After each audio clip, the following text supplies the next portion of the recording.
Hi, my name is Joeli Seagraves. At 11 years old, I stood by my window in Southeast Asia where my family lived at the time. Suddenly, I felt heavy in my heart.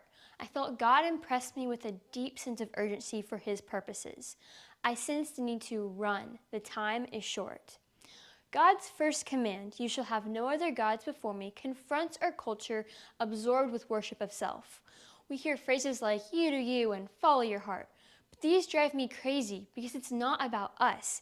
It's about lining ourselves up to God and His ways and His purposes for the world. I'm reminded of a young woman from India that my family knew. Priti met Jesus at the age of 14.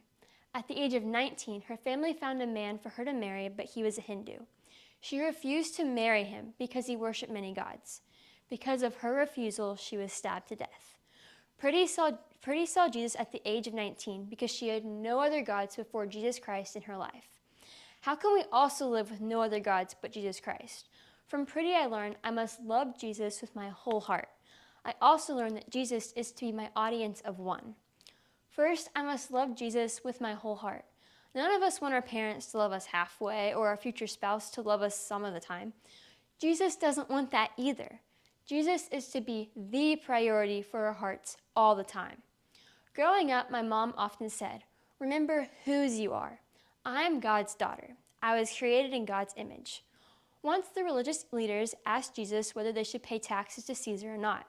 Jesus told them to give him a coin. "Whose image is this and whose inscription?"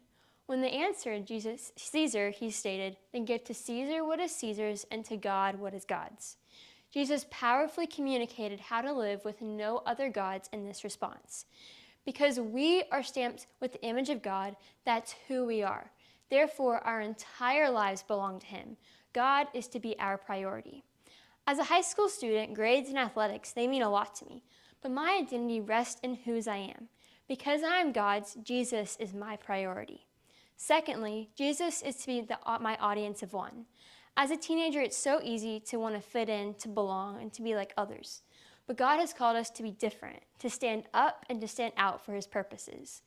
Growing up, I heard my mom say often to me, "Remember who you are." I am an ambassador of Jesus on earth. I am to represent His kingdom on earth. This should influence how I talk and dress and act. Though cheating and gossiping, saying bad words, taking the Lord's name in vain may be common among teenagers, these violate God's standards. If He is my one audience, I want to live for His purposes on earth, which is for all the nations to know Him. My goal is for Jesus to clap when He watches my life as He sees my deliberate choices to represent His kingdom. I admit, loving Jesus with my whole heart, that's hard. It goes against my selfish human nature, my desire to fit in, my tendency to take the path of least resistance.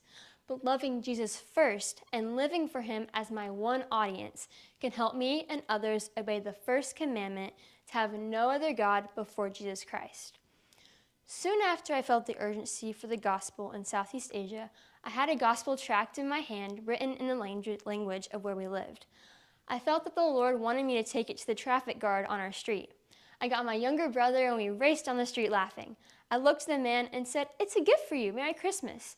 He received the small paper and smiled and said, "Kapkun krap," which means thank you. My brother and I raced back down the street. I turned back and I saw the sweet man reading it. 3 days later, this guard died in a motorcycle accident. God wants us to put Him first because the world needs the good news. Run. The time is short.